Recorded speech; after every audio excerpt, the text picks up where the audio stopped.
Welcome to the punk rock geek den. What the hell is this? Punk rock geek den? Oh, great. Something different and edgy. Oh, yeah. Let me go call G.G. Allen. There are 5 episodes of this shit. One of them's a 2-parter. Oh, gee. Let me guess. The next guest will be, surprise, surprise, Avril Lavigne. Well, aside from all this nonsense, a wonderful young man is joining these jokers tonight. He frequents punk-related. He's in the punk rock family. He's a punk rock dad. He's the lead singer from the band Chaser. Get on your skateboards, kids, and prepare to start thrashing. The new album is called Dreamers, and as the kids these days say, it's a banger. In my day, banger meant something else entirely. Ladies and gentlemen, everyone, Mr. Mike Ledonne.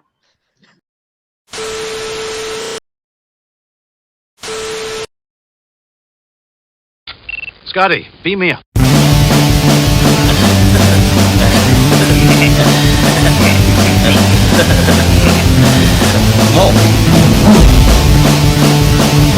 Smash.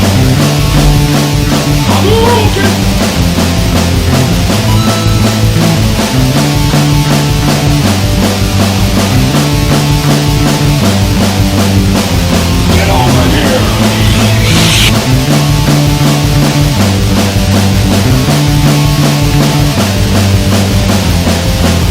It is pointless to resist.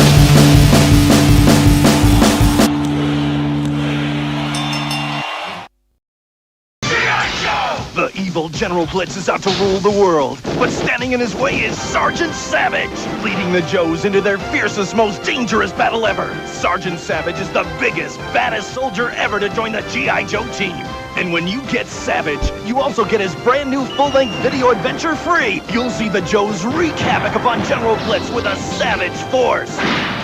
Sergeant Savage and the Screaming Eagles. Commando Sergeant Savage comes with a free video adventure, other figures each sold separately. In the eerie world of deep, dark dungeons, mystery and magic seem real. There's good against evil with advanced Dungeons & Dragons action figures. War Duke, Kellic, Strongheart, and Bronze Dragon, each sold separately. Beware, Strongheart. We will cast an evil spell and steal the treasure. Well, evil is no match for good. The treasure is safe. Advanced Dungeons & Dragons action figures, Kellic, War Duke, Bronze Dragon, Strongheart, each sold separately from LJN. Well done, Joseph. Introduction. Thanks, Gilbert. You're welcome. Oh, you're welcome, Mike. Absolutely. My pleasure. I didn't know Gilbert Godfrey was part of the punk rock family. He is now. That's awesome. I'm not sure he knew. He had no You idea. might know. Thanks for you guys. Really appreciate it. Really appreciate what you guys do for the punk rock community, and thanks for having me. This is awesome. No, thanks for being here, man. We appreciate it. Yeah, for sure. Finally get to talk to you for longer than 5 minutes. Yeah. God damn work. Yep. Yeah, for real. Crazy schedules. Yep. I know. So we got James, we got Joe, and let's see who else. Who's the other interviewer? Matt. Oh yeah, what's up? Yep. What's up, buddy? Yep. Very cool. So what do you guys got going on right now? We know Dreamers, obviously, like, it's got quite the following. Yeah. Thanks, man. Yeah, so we're, first of all, just blown away and very humbled and so grateful for all the amazing feedback we've been getting worldwide from Dreamers, and especially in groups like Punk Rock Family and Punk Rock Dads. And it's gained so much steam and really got us a lot of exposure. So that's something we've never experienced before, and we're super grateful for these communities and for everybody listening to our new album and becoming new fans. It's amazing. Yeah, awesome. We're grateful to have you, Mike. Like for real, dude. Yeah. Thank you, man. I appreciate that. Absolutely, man. Absolutely. Yeah. So now we're just, waiting for shows to come back. And in the meantime, we're going to be dropping a new music video for one of the songs from Dreamers. And that should be out in a couple weeks. Yeah. That'll be for the song Good Times. And it's a really cool video. We're stoked for you guys to see it. Yeah, I was just listening to that before we Nice. get the meeting going, so just Yeah. so I can brushing it up. It's probably about the 12th time I've listened to that record now. James, are you a bit of a fanboy? I'm kidding. No, I'm the same way. Like I don't know, that album just hits so many different. Before that, it was like the cover of Dust in the Wind, but like this album just went crazy for me. Like, Awesome. That's really cool. Yeah, feedback like that. A lot of people saying how it just reminds them of what the music they grew up on in the 90s, and the PMA aspect and the positivity and being able to relate to it on a certain level. So all that's been amazing to hear. Definitely. Yeah, man, it's well deserved in my opinion. Like this is, like I told you before, I have yet to hear a bad song from you guys. So yeah. Thanks, dude. That's good. That's awesome. That's a great compliment for an artist to hear. Thank you. Not a lot of bands I could say that about. So Yeah, a for little sure. chilly here in PA. Weather dipped down a little bit. I turned the heater on. Yeah, we don't live in sunny California. Yeah, it was nice. 90, low 90s. Yeah. Nice. Where are you guys at? Pennsylvania? Me and Craig are in Pennsylvania. Yep. Okay. And then Matt's in Canada. Oh, and right. I'm over here in the 208, Idaho. Oh, all right. Yeah, so it's almost midnight. Yeah, it's almost midnight here. Yeah. It's about They're out there. 11:30 p.m. It's my Friday. I'm good. But hey, Mike, I know that the restrictions there are quite a bit different than they are here. We're definitely not having live shows in Alberta or, in fact, almost anywhere in Canada. I mean, you'll get the odd person who's like, you know what, I'm going to have a no COVID rodeo and have 3,000 people in a crowd. But that aside, do you guys have any plans to tour, or is there anywhere you can go right now? So California is very similar. We're pretty much under the same restrictions. There's no real venues open just yet. In fact, our booking, I think we're going to see shows in California, like back to normal indoor type bar venue type shows, probably till fall at the soonest. But the next state over, Arizona, they're wide open. They're doing their own thing, and they got full regular indoor shows, and they're hosting a huge outdoor festival next weekend. So Arizona's the place to go for shows right now, and Florida, Arizona and Florida. They do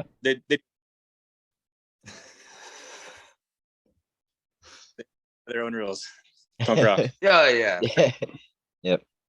But I mean, yeah, we've been talking as and we're so itching to get back out there, and we're vaccinated and we're ready to go, but it's just a matter of just timing it right. We don't want to have a bad look and have people think we're doing something unsafe, and that would never be something we would want to do ourselves. So we're just kind of feeling it out right now, just playing it by ear, and I think late summer, fall is when we'll start hitting the shows again. That's awesome. I mean, not awesome that you're in the position. It's tough you want to go out and show, but you don't want to be looking like you're taking a position on something. You just want to make music. Yeah, exactly. Yeah, I absolutely understand. Yep, we love performing so much. It's it's our main hobby. It's what we love to do in life, and so these last 18 months has been super rough for all bands and music. Yeah, we're ready. The world's ready. You're itching to get your art back out there in the world, and I love that. Yeah. Exactly. especially after Dreamers, man. We want to play the album front to back live. Yes. Yeah, you guys are gonna get a crazy reaction once you start touring. I can see it now. Thanks, dude. Oh, yeah. PRDs, PRF coming out in full support. Oh my God, it's gonna be off the chains. That's really cool to meet. Off the hook. Yeah, it's gonna be cool to meet some of the people, and some people from these groups in person. Eventually. One day we'll be. Are you? Yes. If you guys come to Boise, or maybe I could drive my ass to Portland or something, or Salt Lake. Yeah. Boise was always a spot that we would hit on tour, so I could definitely foresee us coming back at some point. It was always a cool spot. Yeah. Please. Yeah. Hey, bring a few heads out, and we'll do it. All right. I got people. Duly noted, sir. Documented. Timestamps. Write that down. Hold it. Bring a few heads with me to Chaser Show. Got it. Can we get this notarized anywhere? Mike said he'll go. Whatever it is, I forget that, Karen. Yeah, we would definitely love to come back to Boise for sure. Thank you, Mike. Absolutely. The last show I went to was Dropkick Murphys in 2014. Last show? My last show, yeah. I have not been to a concert since then, and I'm itching to get back out there. And 2016. Maybe not Mosh, but what was your last show, James? Anthrax and Lamb of God in Pittsburgh. I retired from the pit that night. Yeah, I don't blame you. Knee braces and threw them on and got my ass kicked for a couple songs. And like, I got this. Oh God, I don't got this. Yeah, you're not 19 anymore. Yeah. Yeah, I always tell myself I'm not going to the pit either until I have a couple back in there. pretty much every show I go back in the pit. Right. Yeah. Oh man.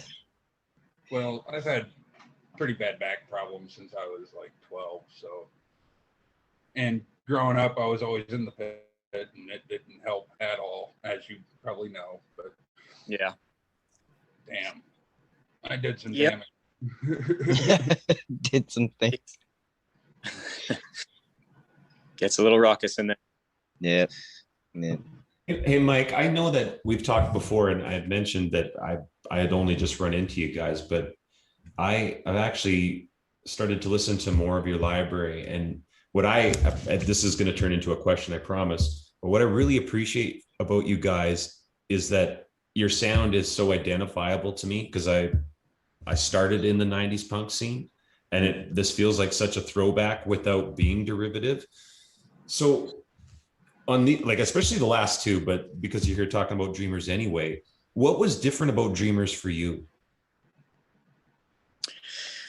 I think the writing process was more collaborative amongst all the members.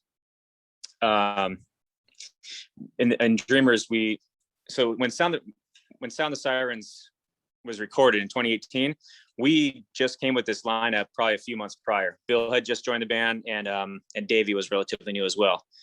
So those were pretty much all my songs. Jesse had a few. Right. By the time we were ready to record Dreamers, we were all together for a few years already now. And so we had more time to mesh and kind of all throw our creative input in the mix and our own individual songs, and we all worked on them like a team effort, basically. So yeah, so Dreamers, the difference between Dreamers and any of our other material is it's a more collaborative effort of all members in the band. I wrote a few of the songs, Jess wrote a few, Bill wrote a few, and anytime someone in the band writes a song, we always present it to the other members, and they'll give their suggestions, give their criticism, feedback, and And that's kind of how we construct songs now. And it's all a very positive experience. There's no egos or anything like that. If another member hears something that you don't, or has a way to make it better, then that's how you get a better song. So, so I think it's just more meshing together and writing the songs equally as a full band. That is fantastic. Yeah. I mean, again, I'm talking from a position of ignorance, but in listening to them, there's quite a big difference. The one thing I appreciate about any artist is that they can make an album sound different without losing their identity. Yeah. And I mean, again, 3 months, but I have not listened to my musical in 2 weeks. Hand to God, I have not. I don't I'm believe listening you. to your library. I know you don't believe me, but I don't care. That's why I'm talking so much tonight. But at any rate, because I'm so new to it, what I see in it is you're not giving up being Chaser for any one of these albums, but you're still recognizable in each of them. And I really like that about Chaser, to be honest with you. And I guess my question is with changes, how do you guys manage to keep whatever trajectory or whatever plan you have in place? How do you do that? Or is that one of those like secret recipe, get out of here, buddy? That's a really good question, dude. So yeah, every time we write songs, we always, like I said, whoever writes a song, we present it to everybody else, whether it's via voice memos on our phone. Like when I write songs, I'll sit down with my acoustic and I'll have the song constructed on guitar. I'll have all the rhythm chords and everything, and I won't have lyrics yet, but I'll have a melody. So I'll basically hum it or kind of freestyle lyrics, but that at least gets the rest of the band to be able to hear how the song is going to sound, melody wise, and it gives them the full structure of the song. So it's basically everything but lyrics. And then they'll hear it, and like I said, they'll make their recommendations. But every time we write a song, whether it's me writing it or Jesse or Bill, we always revert back to, okay, is this going to fit our Chaser, sound? Are the fans going to be know that this is a Chaser song, basically? And there has been times where we have written songs that maybe are a little too far out of line from what the kind of music we put out, and those songs don't make it, because we want our album to be, all the music we put out to be completely representative of what we stand for, our musical style, and basically just we want to deliver the same type of formula, because that's how people have come to know us, and that's what they expect from us. And that's what we claim. We're a melodic punk rock band, so we're not ever going to stray far from that. So anytime we write a song, we always make sure, okay, does this fit our formula? Is this a Chaser song? Yes. Okay, check. Let's record it, or let's continue to work on it, basically. Yeah. And then on Dreamers, like you kind of touched on it, and you totally hit the nail on the head. Some songs sound different than others, and that's because I have my own writing style. Jesse has his style. So like for me, I'm like straightforward. Like I grew up listening to, Pennywise, 98 Mute, the Deviates, a lot of the South Bay punk rock bands. And there you go, Mike. Yeah, mine. So my songs are, so I wrote like Fight of Our Lives, for example, the first song, and Only Human, and those are like the really kind of more aggressive, kind of bass songs with kind of thrash guitars. Whereas Jesse, he's a master at melody, so he's the one that wrote songs like Dreamers and let's see at the Show and a few others. So he writes all like the more melodic poppy, kind of more pop songs. And Bill, he comes up with really cool just riffage. Like he's a guitar player, so he came up with songs like Always With You and Something in the Water, with like the guitar chugs and stuff like that. So everybody adds their own thing. So so it's different styles, but it all we all mesh it together in one way or another. Yeah, it really connects. Like you can tell there's different styles from everybody coming in, and each song kind of sounds different, but in the same written way. You know what I mean? Like you can tell where everyone's coming from and their influence through every song. Yeah, totally. That's exactly it. So once we mesh all of our similar styles together, it becomes a chaser song. But you almost kind of who wrote what song if once you get to know our individual writing styles. The way you're describing it, Mike, it almost sounds like it's a gumbo of punk rock. It's a punk rock gumbo.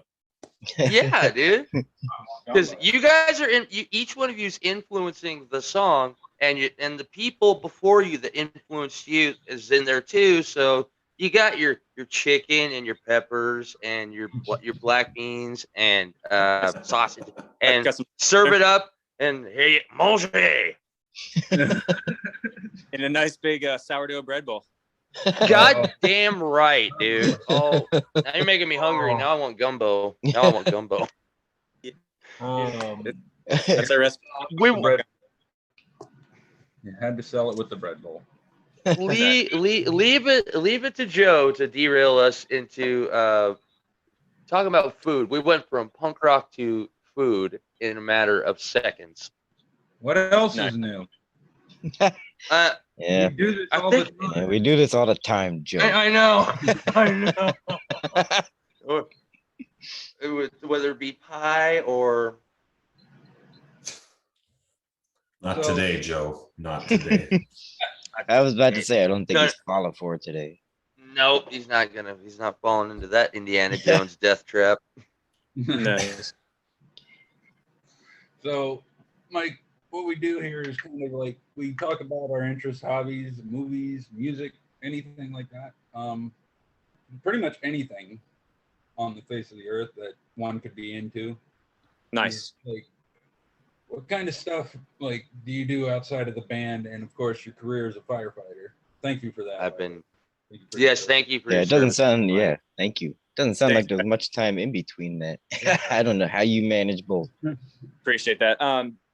So my career as a firefighter, we work 24-hour shifts. So that does take a lot of my time for sure. And basically my time off is all my main hobby is music for sure. And that's how we make the band work. So, if I need to kind of decompress from a long shift or a stressful shift or whatever, I'll pick up my guitar and start writing new songs. And then we get together to practice about twice a month on average, every other week. And so that's a real good opportunity to kind of just let loose and have a few cold ones with the boys and practice our set and write new songs. And that's the majority of my hobby or what I do outside of work, aside from being with my family. So, I stay really busy with my job, with the band, but life is all about balance. And I've found a good formula to try to make it all work. And, family comes first. So every chance I get when I'm home, I'm here with them. And, we do stuff together. We'll go to the beach or go on bike rides and stuff like that. But aside from if it's my own personal time, it's usually always music related. Yeah. That's awesome. Yes. Well, there we have it, boys. We found out what Mike Ledonne geeks out on. He loves music. He's a robot. How many times have the four of us sat and talked about music? And like, oh, dude, have you heard of this band? Check this out. Oh, have you heard of this? Check this out. Like, you guys, Mike, these guys have turned me on to so much cool shit in like the last month, guys? Something like that. Yeah, Joe's getting really into like the pop punk sound. Like just the last week, Lillingtons coming up. And they've been like, here, check these guys out. Yeah. Bass player coming or whatever. And he was like, that's exactly how it should be. It's word of mouth. That's that kind of old school ethos. You got a band, you let your punk rock buddies know about it. Yep. Yes, dude. Yep. Thank you, Mike. Like it feels like it's gone back to the old times. Like now, it's not the corporate thing that it once was. Like with the punk explosion of the '90s.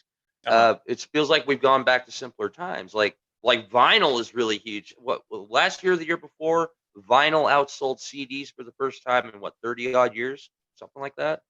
Yeah. And we sell vinyl like 10 to 1 with like 10 vinyls now. Yeah. only sell CDs at shows pretty much anymore, for the most part. Yeah. Which is cool. I Yeah, still buy you know, a CD here and there. Yeah, I still get CDs now and then. I usually get them for the wife. It's usually a duplicate of whatever record I'm buying. Yeah. Because she likes them for her car, and so I just. Yeah.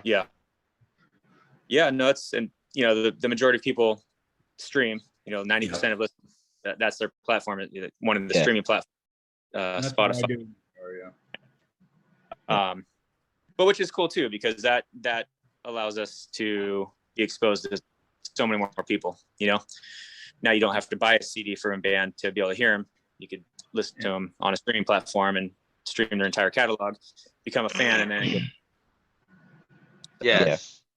Yeah, it's really a lot more what... open now. It really is. Mm-hmm. Yeah. Like there's been a downfall to things like Spotify and stuff like that, but you're so much more open to people being able to just be like, I just heard this band and not have to run anywhere. Just go right online and start listening. Yeah, exactly. Yeah. The downfall for artists is that they don't pay, you know, it's a fraction per stream, but the trade-off is you're getting a ton more listeners, you know, a ton more exposure than you would before. So we appreciate it. We think it's cool that that streaming is popular now, because people will come out to shows still and still buy physical merch at shows. So that's what really when you're on. Yeah, dude. I need to get some chaser gear, Mike. Oh, sure. I'm a fan, dude, but I just We'll take care of you, dude. We'll send you some stuff. Bro? What? Oh, great. Now he's going to fanboy. I was DM me later. Okay. I was listening to Numb America on my way home, and it was blown away. Like, I mean, I went back in time in the Chaser catalog, and like, Numb America. All right, well, put this on my Spotify, and I'm just rocking out on my fucking way home. Like, I get to tell this man how awesome he is to his face via technology, and I love this record, and okay, who's the fanboy now? God dang it. Dude, thanks. So that album came out in 2006. So I wrote that when I was like in my early 20s, and that album is very indicative or representative of I wrote all those songs. You know, that was before Bill joined the band. That was before Jesse. And I was the only songwriter back then at that point in our career. So yeah, that album is very completely representative of my style of writing. You know, just very straight up skate punk. You know, SoCal. Yes. Yeah. A lot of, you know. Absolutely. Oh my California Redemption. I wanted to get on my longboard and go and just go thrash. I can't skate anymore, like, because I almost broke a tailbone, but I still get on the longboard once in a while. And I'll still put some punk rock on. Yeah. It hits harder than it did before to me, honestly. Like, you guys really, you know what I mean? Like, there was the Epitaph sound, but I think you guys just do it better, honestly. You did, Mike. Man, that was a hungry young 20-odd-year-old that was putting his heart, and not to say you don't still put your heart and soul in your music, but like I'm making a thing. God dang it, I'm gonna make the biggest thing in the fucking world, man. Yeah. Super hungry, you know, ready to get after it, ready to tour the world, take on the world. You know, that's before wife and kids. So yeah, you just ready to, you know, take on the world basically. And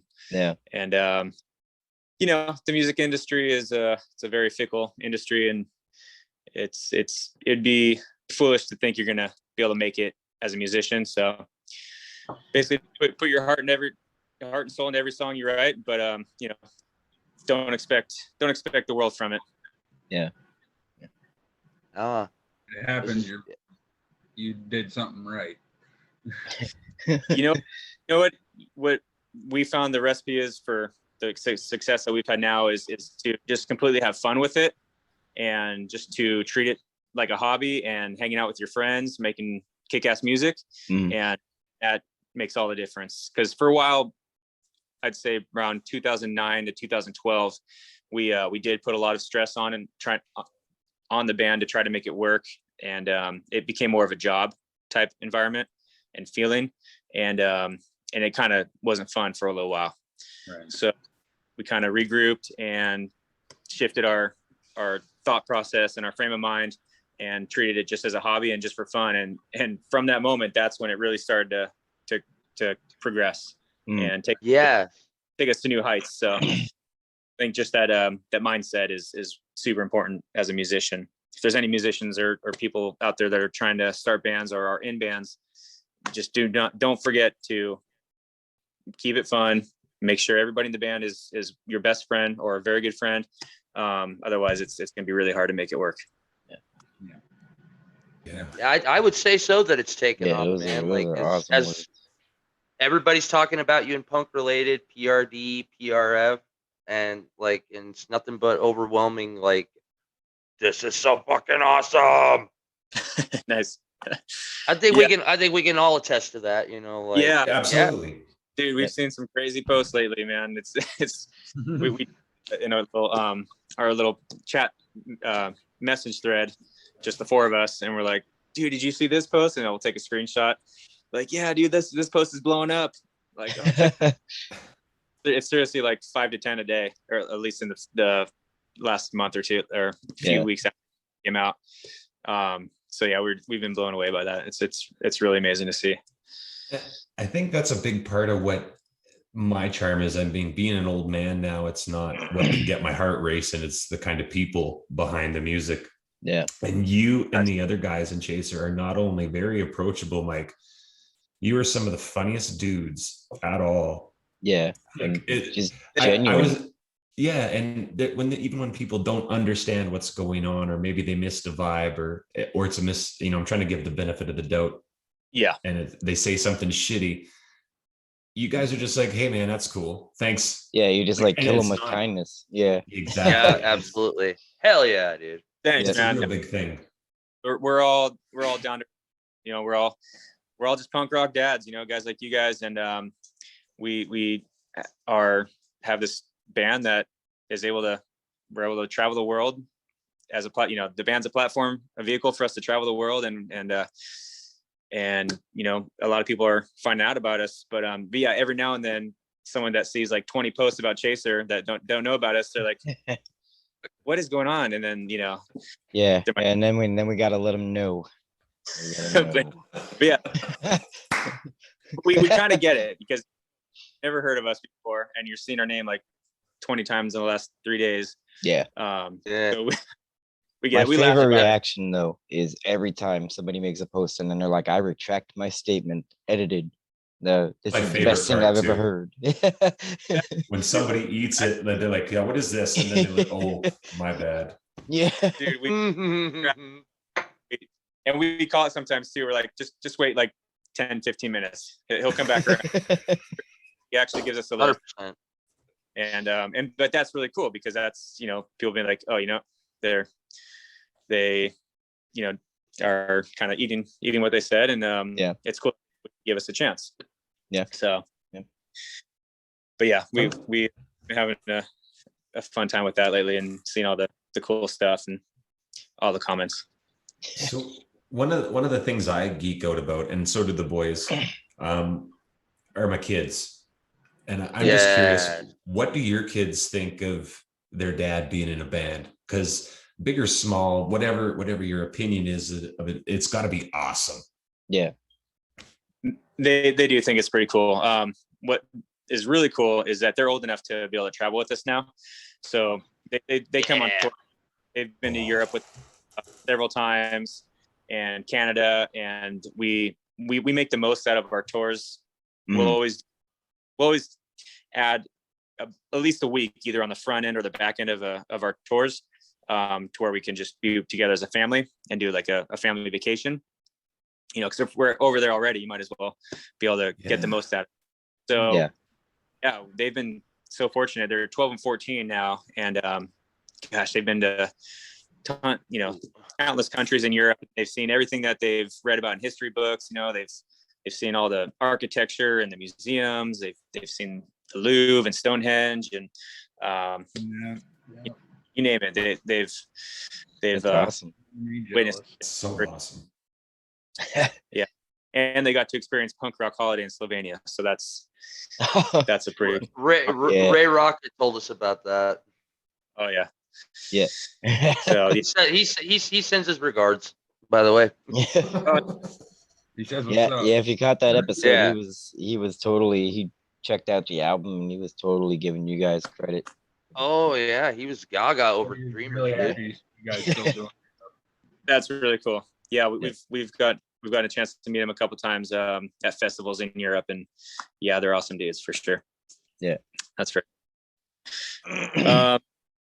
So my kids think that's cool, but they're also teenagers, so they also think my dad jokes are on point, so they also think I'm embarrassing too. So yeah.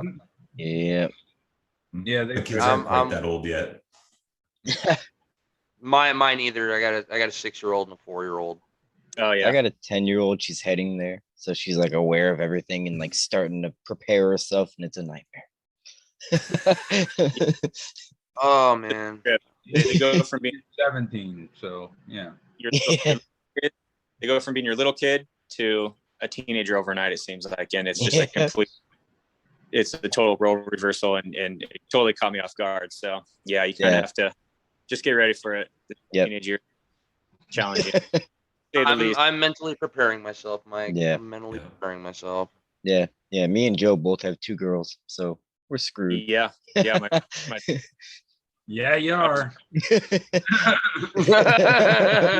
Don't remind me. My daughter's 14, and it's been a real experience for sure. Yeah. Yeah. I sorry. wouldn't trade it for the world, though. I think that's what, above everything, that's like the coolest part of just being around, is just being a dad, being able to be a dad. I think out of all the stuff I collect, all the things I get into, I think that's the coolest part of my life. For sure. Nice. For sure. Down, dude, hands down. Yeah. I'm grateful that I get to show them what I do as a musician, and take them along with us. So yeah. And I know they enjoy it. So yeah, it's lifelong memories that they'll always have to be able to look back on, and that's a pretty cool aspect, I think. They're at the perfect age too for that stuff to really stick too. You know what I mean? Yeah, exactly. Because I went to Europe when I was 16 years old, and my mom told me, she goes, "You're lucky that you're going now, because if you would have gone when you were like 8, you wouldn't remember." Right. Exactly. Of course, I took a bunch of pictures too, but I haven't forgotten a single detail about that trip. Very cool. Yep. It'll stay with them for sure. That kind of leads to where my question was going, because we heard from Ray Rocket. He told us a little bit of his story, but I want to know how you came into punk rock, like the rest of us. We all know how we got here, but thank you. Good question. Yeah, that's a great question. Well, let's see. I'm 38, so I was in junior high and high school in the mid 90s, and I didn't know anything about punk rock. I grew up listening to oldies just because that's what my parents would listen to. And I didn't really have a musical identity yet until I didn't have any music that I listened to on my own, just what my parents, until junior high. And I saw a punk kid wearing a NoFX patch. It was Heavy Pennies who just came out, and it had the album cover. And I was like, oh yeah. And then one of my friends, he just started getting into it. So I hit him up. I'm like, did you know anything about, NoFX or any of these bands, Rancid or anything like that? And he gave me a few albums. Actually, what he gave me was a few compilations, and it was Punkorama 3, Nitro, Deep Thoughts, and one of the Fat Records, but one of the first Fat Records comps. Nice. And that, I'll tell you, that completely changed my world. That was it. That was my introduction into punk rock, and I never looked back. Yeah, I kind of started the same. Yeah, I started with Green Day, but I really got into it through comps. I got Punkorama 1 as soon as I heard Green Day, and that really brought me into everything here.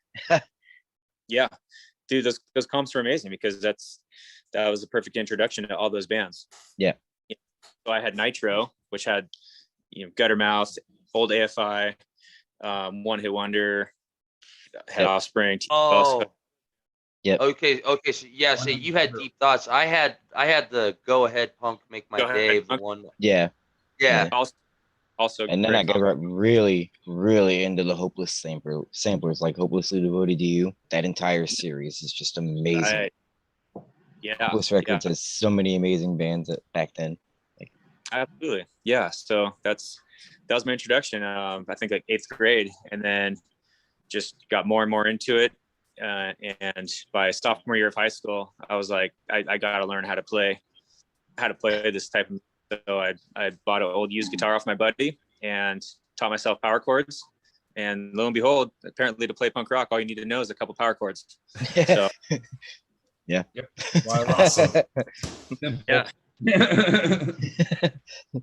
Yeah. So I got together with a buddy who played drums, and we started Chaser. And it was junior year of high school. We started the band. Wow. 2000. How'd you come up with the band name, Mike? Where does Chaser come from?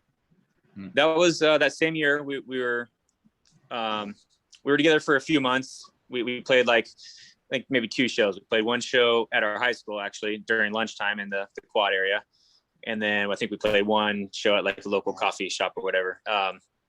So we were at a high school party, and the topic of discussion was, you know, the whole band was there, so we're like, what should we name ourselves? And that just kind of became the topic of conversation, and everybody was throwing ideas out there. And someone said Chaser because we were all drinking, taking shots, and chasing them and stuff. Yeah. Oh.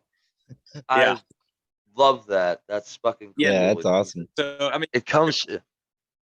Go figure. It's a high school party. We were a nameless band for a few months, and we were looking for a name, and that was the topic of the party at the moment. And everybody's just throwing it out there, and that's what stuck. Hey man, it That's worked. badass, dude. It is. Yeah. The name now it doesn't always have to be representative of that. Like now it's actually kind of taken on a form of like chasing your dreams and just chasing your aspirations and staying motivated and staying positive in life and just kind of being a chaser, a life chaser. Just go out there and get your whatever you're seeking, Yeah. Get out. Yeah. The band and the name of the band both took on a life of their own. Yeah. Yes. Which is what you want to happen. Yeah, absolutely. That's it, man. But we also still like to party too, so. Oh yeah. Well, of course. Somebody say party. I dig it. Yeah, it's crazy, man. How just something from 21 years ago is still big, the biggest it's ever been. It's a really cool kind of. I haven't even thought about that until you just asked me that just now. So that's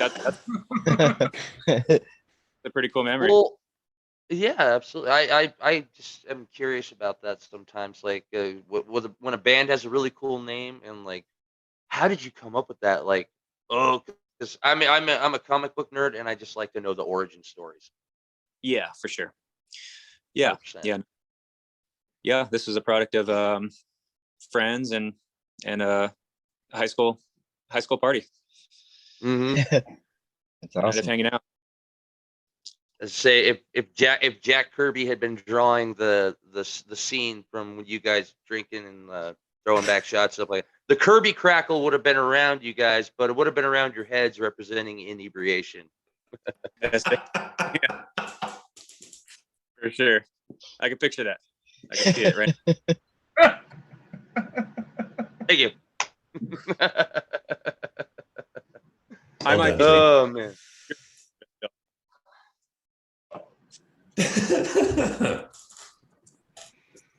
Oh man, that is so cool. Yes, we're all chasing our dreams, and that's kind of what we're doing here. Isn't that what we're doing here, boys? But I don't know what we're doing here.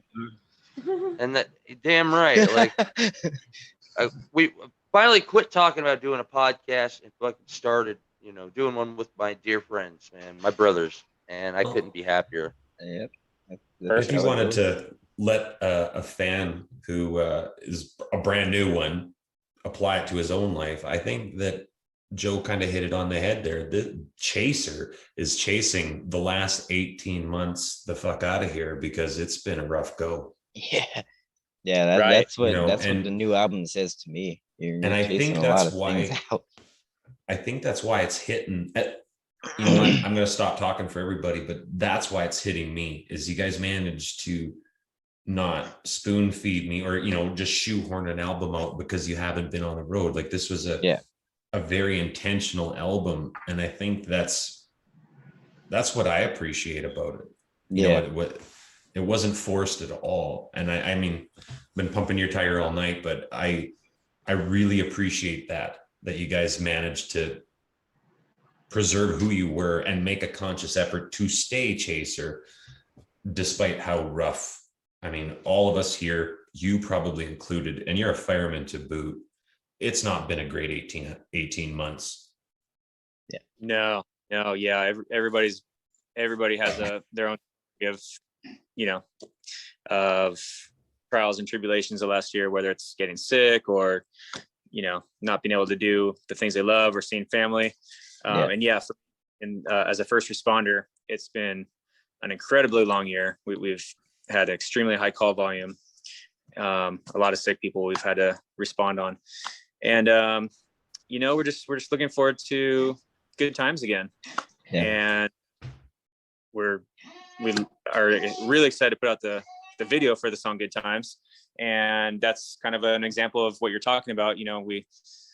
We want to have a positive outlook on everything. Yeah, it's been a really crummy year, the last 18 months, but every time we write a song, even if it does focus on some negative aspects, we always try to tie in something positive, and we always try to end it on a positive note. Yeah. And that's really cool. A lot of people have written to us and said, man, you guys have really helped me since this album came out, kind of really summed up my life the last 18 months. And have really kind of helped me put a different perspective on things, and have really helped me out. So that's really cool that people are saying that. Well, I think the I shouldn't be so wordy. The broader point I'm making is you're trying to be different, not be different, but you're seeing everybody go through it. And it's nice when somebody just puts something out and means it. Yeah, it was very, and understands that everybody's going through the same thing. Yeah. And it's not you guys are so humble about it. It's why I'm psyched you're here, Mike. I'm fanboying a little bit too, because it's not. I as a nerd, I'm watching things being forced onto television, like things that I grew up with in my childhood, and it's just being shoved out there because they can right now. It's pandemic. Yeah. No one's making anything, so let's just roll this pile of shit out. Yeah, and then you're let down, where this album didn't have that feel at all. Yep. There's a lot of bands out there doing that right now, and you guys like really made it a point to have a well thought out album. You could tell like you were writing from the heart instead of just like trying to get something out there to reach people. I think that's what I love the most about the new album. That's exactly what I was going to say. Everything we do is completely straight from the heart. There's nothing fake. There's, we don't force anything. Because kind of go back to what I was saying earlier, like we don't try to make it work as a band. Like we're not trying to make a living off the band. So there's no need to force something or to do something that doesn't represent us or our sound. And maybe that's why you felt that this album and the last few albums are so like, just, you could just tell it's Chaser because it's all from the heart. There's nothing forced. There's nothing fake. We don't try to make a radio hit or anything like that. Yeah. And you know who you are. Yeah. What kind of music we write, and that's what fans can always come to expect from us. And our lyrical content matter is we always, we try to focus on positivity. And like I said, even if it's a kind of a more of a negative song, we always put a positive spin at the end and leave the listener feeling hopeful, basically. Yeah. And make it we write songs in a way that they're slightly ambiguous enough for everybody to be able to relate to them in one way or another. And for me growing up, like that was my favorite thing about music, is being able to relate to a song, even if it's like one little part of a verse or something. We're like, oh yeah, he says something that I can relate to. So as long as for sure. relate to. That is what I look for the most in music still to this day. And like, that's what I was going to say about Chaser too, is like, I can really relate even beyond the past 18 months, because, you know, I've always kind of been a mess. And until I heard bands like Chaser and everything, like I didn't really have the type of good motivation to really push in a good way. Like you guys really speak on a level that I can relate to, and probably don't even know half the story, you know what I mean? So yeah. Yeah. You know, like our song Only Human is, you know, basically talking about how we all have ups and downs in life, and we all have tribulations, but at the end of the day, all you can do is your best. You know, we're only human after all. Yeah, for sure. But talks about like I feel like I failed today, and when I wrote that song, I was having a really rough day or rough week or whatever, and it's just life. You know, we all feel the same. And then like the song Always With You, I wrote for my son. You know, a lot of us are dads, and people with kids can relate to that song as well. You know, it talks about having a wingman by your side in life, and just being the best dad you can be. So yeah, we write things that people can hopefully relate to in one way or another. Yeah. Oh yeah. You nailed that on the head 10 times over. And it's Mike. it's not even direct, you know, it's not a story to relate to, it's feelings to relate to, you know, like you're. Yeah, exactly. That's kind of when our songs are kind of ambiguous, like generalized enough to where it's not so direct that someone can't, you know? Yeah. You've mentioned positive mental attitude a lot, and I think that's kind of another reason why Chaser fits so well in with like Punk Rock Family, our Facebook group. Like it's a beacon of love and positivity, but we also got, you know, punk rock, you know, like good rock and roll tunes, you know. And that's one thing that attracted me when I was younger, that why I ended up loving this genre of music, because I picked up on Pennywise real early, and I read about them that they champion positive mental attitude, you know. And I think that's why I know it's why I like your band, dude.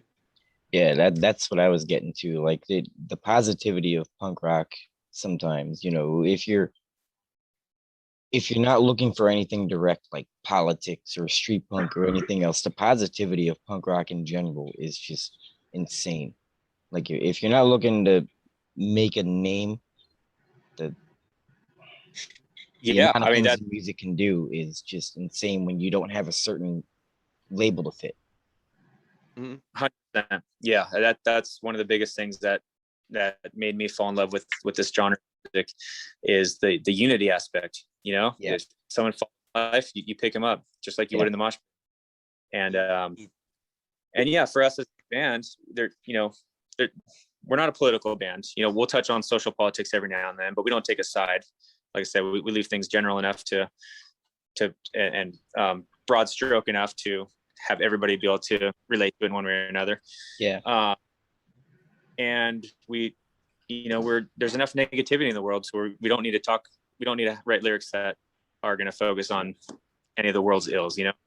Yeah. So for sure. yes, that's our mission statement, are, you know, continue to try to preach the word of, you know, have people unite through punk rock, and just remind people to be good humans and look after each other and respect one another. And every show we play, you know, after one of our songs in a set, I'll say a little thing like that. I'll say, you know, everybody, it's usually like at the end of the set, and I'll say, everybody, you know, thanks so much for coming. Make sure to look out for one another, respect one another, and be good humans. You know, just be a good human in life. Yeah.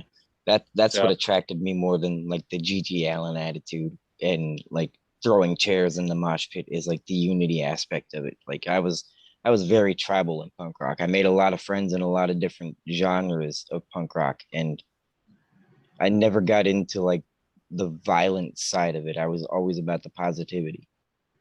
Yeah, same here. And that's why I fell in love with Pennywise, because Fletcher would always preach that at every show. Yeah. And we strive to carry on that torch, basically, that That's tradition. awesome.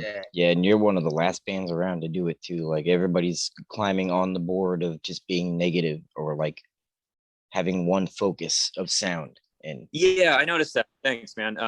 We're totally, we want to try to just be positive and have fun. Yeah.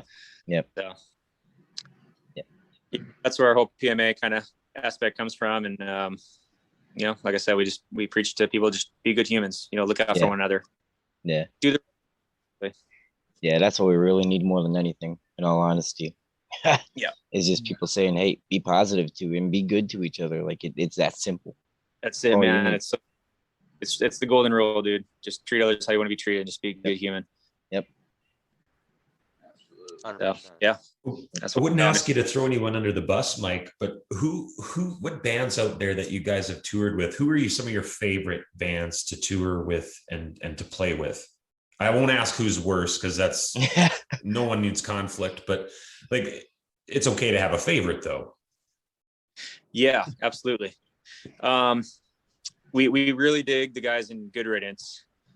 We've been fortunate enough to do several shows and a couple tours with them, and all just down to earth guys like us, just dads, and they're super good dudes. And we love playing with them. They're one of my favorite bands by far.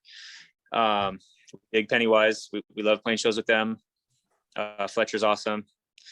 He's a madman, and he's just crazy, and it's fun to hang out with them for sure. Yeah. Recently we've gotten the chance to not only play with but become friends with one of my favorite bands of all time, and that's No Fun at All. And those guys are amazing as well. Awesome. So yeah, the last couple of years we've done a few different shows and festivals with them. So that's been really cool too.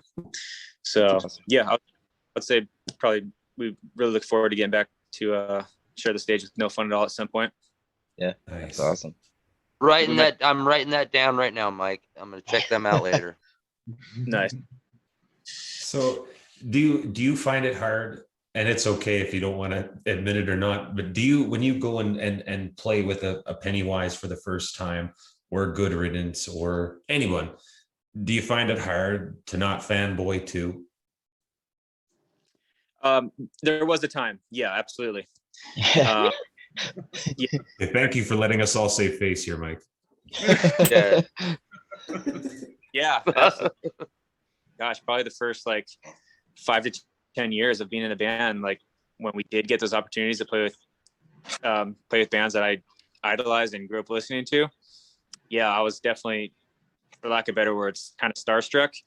Holy crap, actually playing with them, and there they are right there. We're in the same green room together, sharing the same fridge of beers and stuff, and it was a little intimidating. And some bands are more approachable than others, for sure. Yeah. But the last few years, like I said, the last few years, we took a different approach, and things have really been rapidly growing for us. We've gotten the opportunity to play a lot more big festivals and play with more big bands, and now it's commonplace. Now we know them all. I've met and gotten to play with all my favorite bands. So yeah, so now it's like a reunion, which is really cool. Yeah, that's awesome. Which is really unreal that it's a thing now. Play shows with my heroes growing up. That's probably the coolest thing of being in a band is not only getting to play shows but become friends with bands that I grew up listening. Reason why I picked up a guitar in the first place 22 years ago. Yeah, that's just it. That's awesome. Crazy. Stories like that. Great, That's so a great cool. story. Yeah. Yeah. Yeah. But shooting back to Pennywise real quick, is Fletcher as big a teddy bear as I imagine he is? Yeah, he is. He's still intimidating, but he is the nicest guy. And he's just got that very kind of monotone, deep voice, and you don't get a lot of words of reaction out of him, but he's the nicest guy. If there is one guy in the punk rock community, the punk scene, that down for the cause, that's all about, like we are, like about unity and helping each other out, it's him, man. And he's got a heart of gold for sure. Like, he's the real deal. He practices what he preaches. It's not fake. Yeah, that's awesome. He's one of my favorite people in the community. He's one of my favorite guitar players. So that's. I mean, his band is on my sweatshirt, so there you go. It's on my arm too. Nice. That's awesome. He did this. He tattooed this on. Oh, yeah. What? Yeah. So like what I was saying, dude, not only do we get to play with some of our favorite artists and bands growing up, but we get to become friends with them. And now he did a tattoo on me. So that's awesome. Wow. Oh man. Yeah, he's. I'm a little jealous. He's a lot. Great guy though. Solid dude. Yeah. Yeah, and you know what? Most people, I would say 95% of the guys in bands that we've met are all just super awesome, down to earth guys. Awesome. Yeah, I think that's just kind of the mindset of being in the punk scene and being in a punk rock band. Is it's a collective ideals and values and core values and whatnot, and everybody's just down to help each other out and have a good time and respect one another and go home safely, you know? Yeah. It seems like the kind of community that if somebody is not in that ideologue, they're, I won't say ostracized, because this isn't that kind of community, but they maybe just left behind more often than not if they're not decent or positive or friendly, approachable, you know, that kind of thing. Yeah. Punk rock is a safe haven for outcasts and people who didn't fit in, you know, with the cool kids in high school. And it's a safe haven. It's the best scene in the world for sure. The best genre of music. Hands down. Yeah.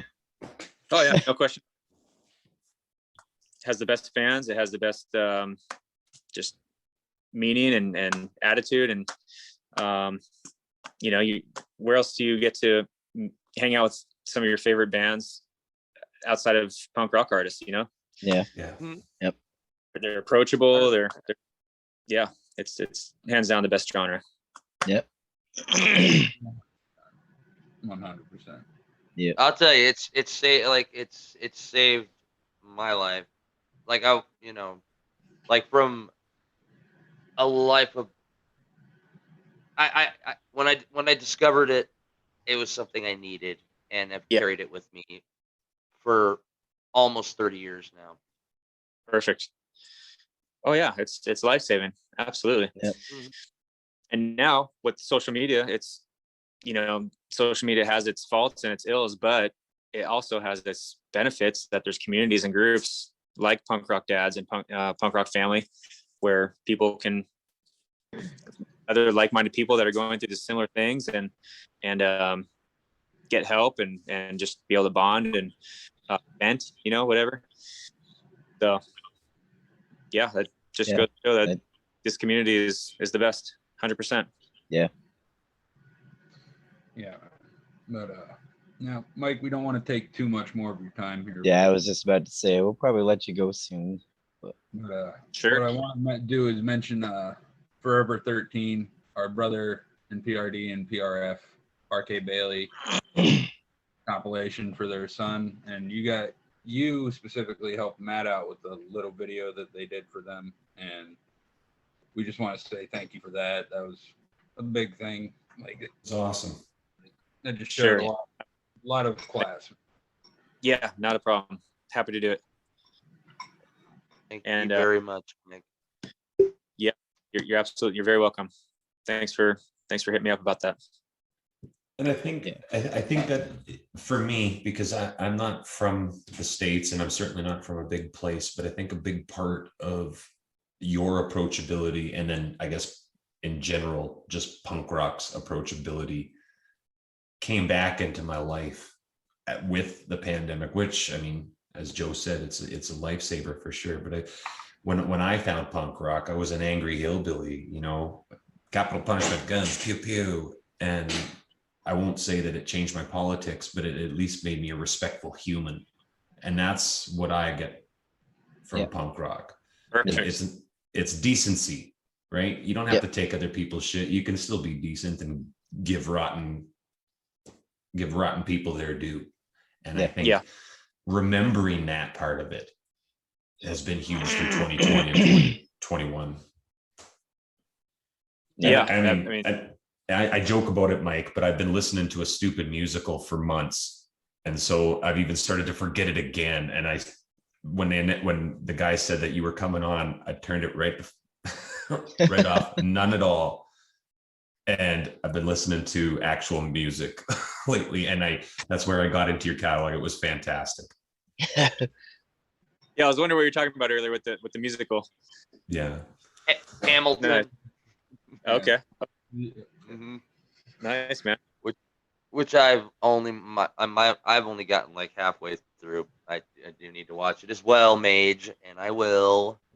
Shit, it's just the irony's not lost on me. Canadians watched it like 30 times. You haven't even got through the first 25%, Joe. Come on. I don't know what you want from me, dude. Well, Mike, thanks for joining us, man. Yeah. Yes. Thanks, Mike. It's been a pleasure. It really has. It's been a blast. Thank you so much. You guys are awesome. I'm just glad. Yeah, like I'll say it again, man. I'm thrilled that I got to talk to you for longer than a few minutes. Oh, for sure. And knowing where the band name Chaser comes from. Check that one off the bucket. Go. Check it out. Check. There it is. High school Mike, party. Hell yeah, dude. Thanks, man. Well, Mike, it was great having you, buddy. Yeah, for sure. Thank you. Absolutely. Really appreciate it. You guys keep killing it. Yeah. Come back and see us again sometime, brother. Yep. I will.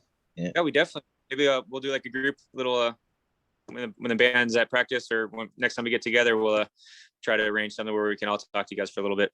Yeah, for sure. Yeah, awesome. dude, that'd be awesome. cool. Yeah. Oh. Yeah, for sure. Bad boy. All right. Oh, Joe. All right, dude. Thank you so much. All right. Thanks. We're looking forward to seeing what you guys got coming next. Yeah, for sure. Excellent. Stay in touch with us, man. Absolutely. No. Well, dude. Thanks, Mike. For sure. All right, buddy. We'll see you guys soon. buddy. Thank you. Thank Good you. night, guys. All right, Joe, do your little fangirl scream. It's adorable. I did that right. I did that right on cue. Craig's like, okay, Joe, do your fangirls. Dance, monkey, dance. All right, do we want to hit up a break? Maybe play some of this sampler from RK? I can use the restroom. I gotta pee as well. So I'll be back. All right. And we'll wait, cut that was some- last week's episode. We'll cut some fun stuff in this break. We'll be right back. Yeah. Thingamabob, gobbledygook, what's its face? Whatchamacallit, whatever it is, whatever it was. Chocolatey chocolate, whatchamacallit. How's it go? Wowzum do, chew gooey caramel. Whatchamacallit. Doohickeys, you know what I mean. Peanutty crispies. Chewy, chocolatey, crunchy, Doodad, skidamaring, more than a mouthful. It's whatchamacallit, whatchamacallit, whatchamacallit.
Introducing Wrinkles, the pet that's a part of you.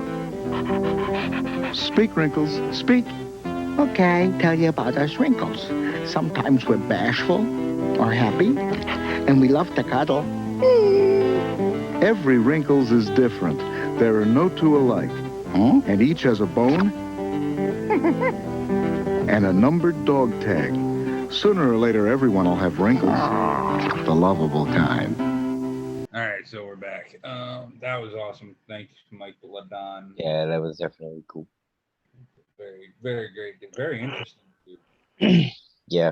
Great stories. It was nice to talk about music. We don't talk about music much on here. Yeah, we really don't. We touch on it here and there, but yeah. I feel like you would Rocket. All we talked about was music, movies. Yeah, kind of. You would think we might touch on it a little more, seeing as how punk rock is in the name of our podcast, but I digress. No. But it's nice to mix it up with this. Pipe down back there. It's more colloquial than anything. God damn it. Oh man. So, God, why you gotta read so much into it, Joe? God. Ugh. So I am really, really digging this sampler. Like I listen to it like twice a day. Honestly, I am always on Bandcamp listening to that damn sampler. And we're every day. About, the Forever 13 sampler. Yep, the Forever 13 sampler. Yep, we just played a track off it for the break. Yeah, all right. Rest in peace, Elijah Braden Cash Bailey. Absolutely. Yeah, they are beyond awesome people for what they do. I could not be able to do anything like that in the face of anything they faced. Like that is some strong will right there. Yeah, absolutely. Yeah, you ain't kidding, Gregor. They deserve every amount of respect they get, like every amount of attention, and I'll keep pushing for that. Yeah, absolutely. Every step of the way. Nope. Yep, 100%. Because sadly enough, I can relate very closely to their situation, and it's not and they are very strong people, and they have all my love, all my respect, everything. That anything I can do to ever help them, I will. Yeah, for sure. They're family to me. I can't. Yeah. Can't express it enough. And I've never even talked to them, like aside from texting. Yeah. Like I've never done this with them, and yeah, just no, is enough for me to say that. So yeah, the bond. We love you. Love you guys. Woo! All right. So boys, Mike Ledonne, huh? Yeah. That's what, 3 guests? 3 guests in. Yep. One of whom had become our guest host monthly. Yeah. And we've got coming up here in a few weeks, actually. But next week, we're going to talk to Dennis Jagger from 10 Foot Pole. I'm excited about that one because I grew up listening to that guy, and now I get to talk to him. Yeah. Like that. Damn. There, I guarantee there are some people who are watching this, who will watch this, I should say, because we're re-recording, that are massive 10-foot pole fans. I would just like to throw this out there. The boys know this, but Mr. Jagger lives about 30 minutes away from me. Telling me jealous. Yeah, that's my. Yeah. But yeah, that's gonna be a good one because he's a great storyteller. Yeah. Matt, you've interviewed him before, so. Yeah, he's a fantastic storyteller, and he has an incredible way of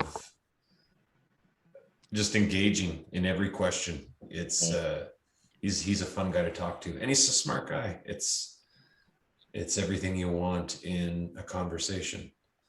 not self-absorbed. He wants to hear from you just as much. Yeah. And quite honestly, he's the singer of a band that brought me into the scene. Like for me, it's tough to. It was just like with Mike Ledonne. It's really tough to put it to words when somebody, whether it's a song or a line from a song or whatever, just gets you for a second, whether they know it or not. It's really tough to not be in just a little bit of awe. Yeah. Yeah, music has it has fulfilled expectations a lot more than movies have lately. Especially that rotten Army of the Dead. You say Army of the Dead. Oh my God. We'll touch on that here in a second. All right. Let you have your piece. You'll have the last word, Gregor. The last word. And the week after Dennis Jagger, we have Trevor Schreiber from Surf Zombies and the Blenders. And Yes. Joe's been a bit obsessed here lately. I've become a fan of him. They're fucking the Surf Zombies in particular for me are fucking they're banger, dude, because it reminds me of the soundtrack for From Dusk Till Dawn, that like old Western style music. Yeah. Rock and roll. Tarantino and Robert Rodriguez are very fond of using like that twangy rock and roll surf guitar sound. Yeah. And it fits well with their movies. Yeah, it's very like Dick Dale and like Dwayne Eddy. Yeah. Yes. Nice, dude. Deep cuts, Gregor. Deep cuts. Yeah. And Trevor's band, the Blenders, just I've been blown away by what I've heard. That first record, that first album of theirs, the punk rock masterpiece, and then he went into acoustic punk and Chef's Kiss. I'm old. I like acoustic stuff these days. I get more into Western and acoustic. I still live a fast-paced life, but it's a lot less fast-paced, and I feel I relate to that stuff a lot more these days. Mm-hmm. Now, I say acoustic punk, but when we talk to Trevor, he could say like, like it's folk rock. Like, okay, cool. But I mean, just the way you play it, though, dude, like you could easily translate that to an electric guitar, and with a, fucking yeah, for sure. We need more guys like Billy Bragg in the world. Like it reminds me a lot of a band called, but actually I think it's just one guy if I'm being completely honest. But it's Johnny Hobo and the Freight Trains. Yep. Is he anything like Pat the Bunny? No, never listened to Pat the Bunny. I think he's another folk punker. Okay, but no, I've heard of Johnny Hobo, but I haven't heard him yet. I haven't listened to him. I dig him, but I know what I'm. Joe, you gonna be? You just made the list. There you go. But inside joke. But joining us for Trevor is Chris Styles. Ooh. We're excited to have him back. Yeah, that should be a good show right there. And then week after that, we got Stephen King. We'll leave it at that. Also joining us for that night will be Chris Styles once again. Again, excited to have Chris Styles again. Yep. And Stephen King. Stephen King, yeah. And then we got Eric Buteau as a recent addition to our list of guests from Jughead. Yes. Yeah. We're excited to talk to him. He's an interesting guy. He just did an interview for our friends over at PRF TV. But Eric is a really cool guy. Like I know some of us have chatted with him, but like he messaged me like sometime. last year, like, and just shooting the shit. Like, I was like, wow, this is fucking cool. This is the first like musician that, you know, like from the genre I fucking love that just like, oh hey dude, how's it going? Like, hi man. Like I had a mini freak out about a month ago, like this Dennis from 10 Foot Pole is like, hey man, like I live over in Cuna, man. Let's fucking hang out. Or like, what? All right. And he's talking about like, I hire myself out for house parties too. Like, you're the coolest guy ever. Man, we gotta call this one like the fanboy episode. We have fanboyed the entire time. Yeah, we really have. But that's what makes it great. Yeah. We're being ourselves. And that's what it's organic and we love it. That's we're not lamos who come up on a screen and like try to be cool guys. We don't know what we're doing pretty much. Yeah, we're not. We're just having fun. We are not. But we are making an impact. Yep. We're doing something here and it's good stuff. I'd call this seat of our pants broadcasting right here. Kinda. Yeah. Yeah. But it's working. It's a labor of love. So I think we just got the right group. Yeah. Oh, honestly. We got 4 guys who like to bullshit with each other. Yep. Mm-hmm. Now, Craig, you wanted to talk about Army of the Dead. My The God. floor is yours. No, it was. Go for it, dude. I think I expected too much because it was Zack Snyder, and I shouldn't have expected that much because it's Zack Snyder. It's great if you want like an action movie, sure, fine, whatever. But we need to really stop like taking the direction of zombies into like what we're doing. Like, I'm not gonna spoil anything, but the way they portrayed him, the story they made with him. Zack Snyder, you made no fucking sense, dude. None.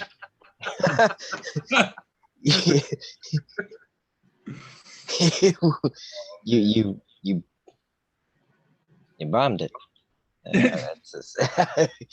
I mean, some people are gonna love it, and that's cool. I'm not gonna judge anyone's opinion, but for me, it was the biggest gut punch that kind of ended the zombies genre for me, because I was like, now that Zack Snyder has done this, everybody's gonna want to go this direction.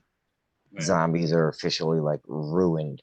The idea of them now, come like next year, you're gonna have 10 movies out about like zombies living in their own town, doing their own dishes, you know, like working full-time jobs and hating the world. And it's going to become more reality based, more and more and more and more. Everybody's trying to like take horror and make it into like something that could really happen. And it's ruining it. It's ruining it. I mean, I can't even say so much that like they're taking something that could really happen. They're making it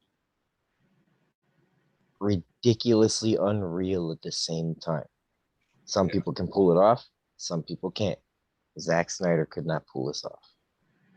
Not in this genre. You need to stay away. You need to stay away. We don't want you here. I really liked what he did with his version of Dawn of the Dead. Yeah. I will never. I will give it to him. He nailed that one. Yeah, that's fine. But with his comeback, I was not impressed at all. I think it was very May. I think problem with it maybe is that Dawn of the Dead was a remake. He had source material to work off of. Yeah. Army of the Dead is something brand new that he came up with. Yeah. Right? Or did somebody else write this? No, it was his own idea, kind of. I mean, the bank robbery thing, sure, that's a great idea. But where you took it as like trying to make a zombie movie, what the hell were you thinking? Like, it just doesn't fit. Right. You would think it does, but I'll have to watch it and see what I don't know. I think we're just seeing the downfall of everything. Everything horror. Gregor. related. Yes, go with me on this. Navy of the Dead. I believe they already did Zombies versus Navy SEALs. Believe it or not. Is that on? Can I watch that on Tubi? You might be able to. Tubi, Amazon, maybe. It's out there though. One of those lame Amazon or Netflix originals. Or... Yep. No, it's a B movie. Right. But I'm saying it's one of those movies that you might find like deep in the bowels of Netflix or Amazon. Yeah, for sure. All right. Now, I just want to say something about Army of the Dead. Okay, so I haven't seen it yet, but I would see promotional material for it, like in my Facebook feed or if I'm watching YouTube and stuff. And what I came away with was, guys, like, there's zombies. We get that. And usually when there's a lot of fucking zombies, that means it's an apocalyptic setting, right? So my dumbass thought that they still had some kind of functioning currency and government in the middle of a zombie apocalypse because they're in Vegas. Yeah, they've like contained it to one city somehow, like an entire millions of zombies. You're holding them in one city, and like this whole time, it's probably been weeks. You've arranged to somehow box them in just in Vegas with like freight carts, and that's it. With like box cars, and that's it. Right. That's it. It makes no sense whatsoever. That doesn't make sense. And that I'm telling you, that promotional material confused the fuck out of me. I'm like, yeah. Well, is he trying to make something different here? You will see something from someone who knows this genre very well at the end of this episode, who says Zack Snyder is good at one thing. He makes a good preview. Yeah.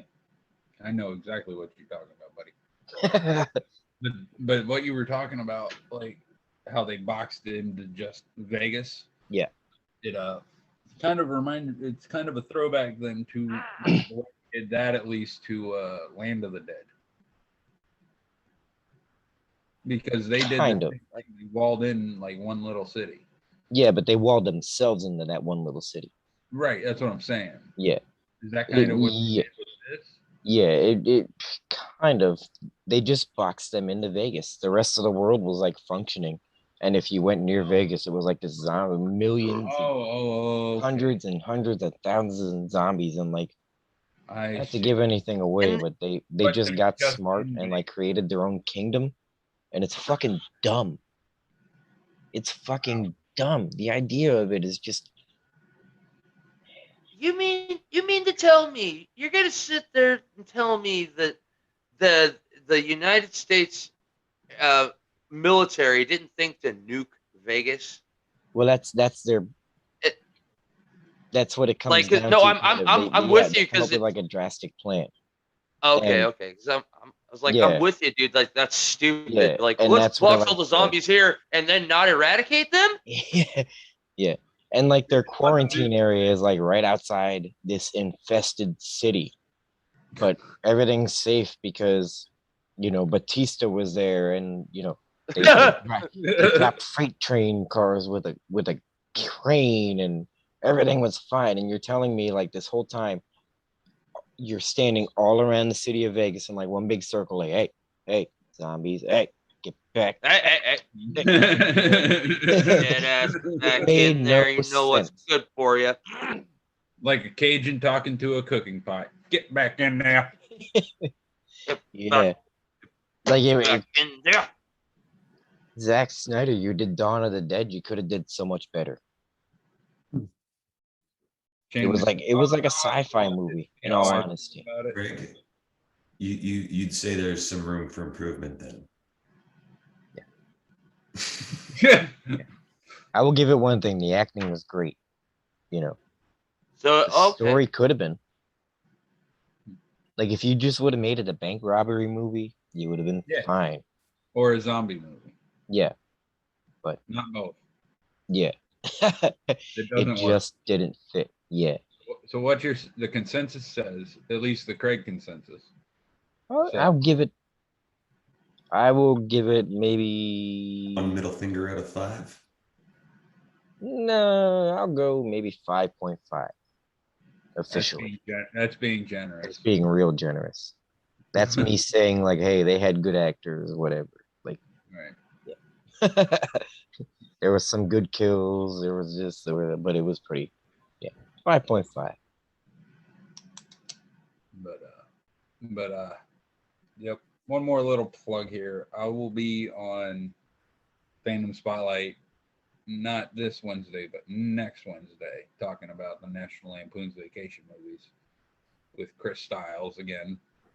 Yeah. That's his little deal. They're doing a live stream. Well, they do a live stream almost every night, isn't it? Yeah, I believe so. I was on last week. We did Pee Wee Herman. You guys talked about Pee Wee Herman, yeah. Yep. That was a good one. That was a lot of fun. Yep. Now that I'm in Facebook jail, I have all kinds of time to do stupid shit. You know. Oh yeah, you do. But boys, this was fun. Yep. Thanks again to Mike Ledonne for joining us tonight. Yes. Yeah. It was a good conversation. And if you have, Yep. Yes, if you haven't picked up the new album Dreamers by Chaser, I don't know what you're doing with yourself. Get your butt online, order a copy, do whatever. Check out Mike on all the Island Records. All right, this guy in the United States. My brother here knows what's up. The rest of you, I don't know what your excuse is, but get off your butt and get you some Dreamers. International distribution through S-Band Records. Mm-hmm. Great. Join the phenomenon. Mike's a wonderful guy to talk to. He's in PRD with Punk Rock Dads, PRF, Punk Rock Family, and Punk Related are all of our little sister groups. Yep. And another one in the bag, boys. Absolutely. Dennis Jaggard is also in the groups with us. Yes. I always forget to mention that when we're talking about him because he's just such a pleasant human being. Yeah. Yep. But boys, again, this was fun. Yep. Until next time. As always. Yep. We're leaving you with another sampler song and something special. Absolutely. Awesome. Absolutely. Forever 13 comp. Check it out. Yeah. Yep. Yeah. Check that out before anything. Check that out before us. And pre-order the ebcbfoundation.org. Yep. Say that again, Matt. ebcbfoundation.org. Thank you. Thank you, brother. Yep. Appreciate that. Arcade Terrors 2, we love you. Cheers. And then, guys, this was fun. Once again, until next time. Yep. High energy episode. High energy. Yes. So just the other day, my dad says, "Hey guys, let's have pizza." Then he asked me what I want on the pizza. So I said, everything. Lots of cheese, pepperoni, spaceships, cars, balls, a helicopter, mushrooms, slides, sauce, e-balls, race cars, robots, games, hoops, a mouse. You know, the works.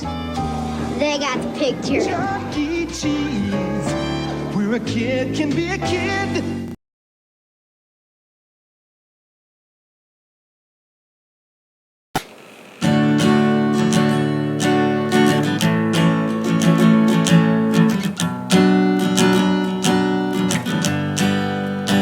Hell yeah, I walked, but you ran away.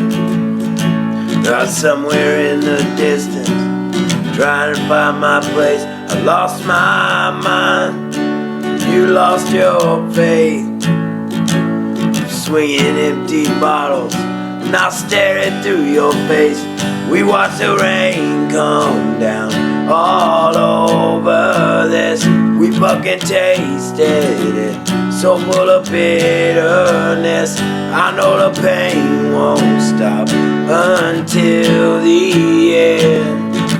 maybe not even then. Blame empty bottles and pills again and again and again. Y'all carry our cross, get carried away. Gotta think of something different, 'cause I don't wanna live this way. I've lost my mind, and I've lost my faith. You were swinging empty bottles, but now staring through your face as we watch the rain come down all over this. I fucking tasted it, so full of bitterness, and I know the pain won't stop until the end. Maybe not even then. Blame empty bottles and pills again and again. Blame empty bottles and pills again and again and again. We watch the rain go down all over this. I fucking tasted it, so full of bitterness, and I know the pain won't stop until the end. Maybe not even then. Maybe not even then.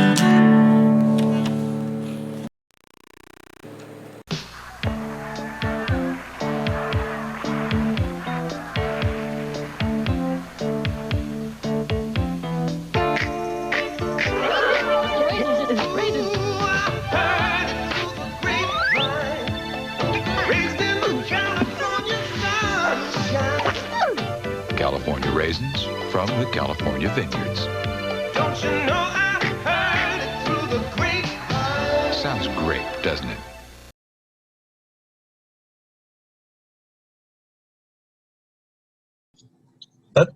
Hey, Craig. How's it going? How you doing? Doing great.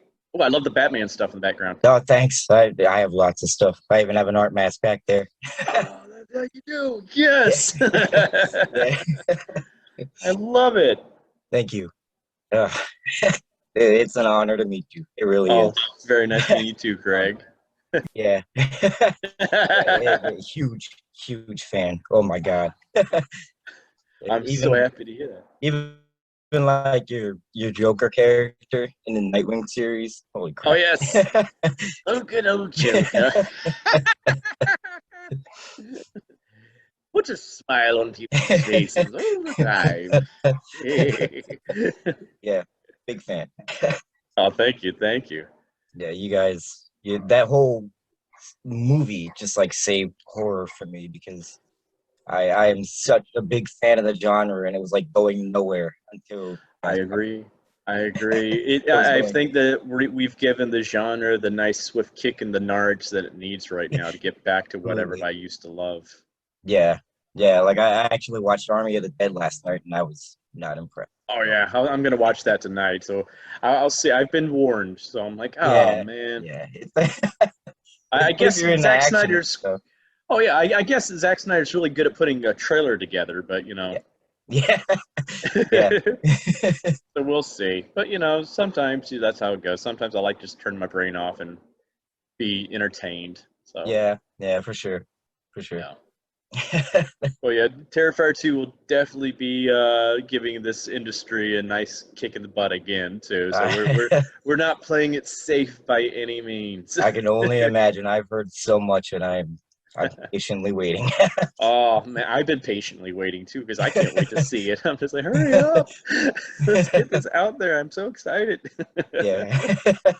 I usually hate watching stuff I do too, so I was like, this is a new thing for me. I'm like, oh my God, I can't wait myself again. Yeah, it's definitely a privilege watching it. Oh, thank you. It's our privilege to get it out to you guys, because it's the fans that made this possible. So this is our gift to you guys as well. You guys are just awesome with fans too. Like I've never had this much interaction from anyone. You guys are so involved. Oh, wow. Well, you're doing everything correctly that you would think in this genre. Like it's amazing. Thank you. We do our best. We do our best. All right, guys. Thank you. All right. Well, you take care Yep, and you have a thank you great so day, much. Craig. All right. You too. Great talking to you. Bye. All right. Bye.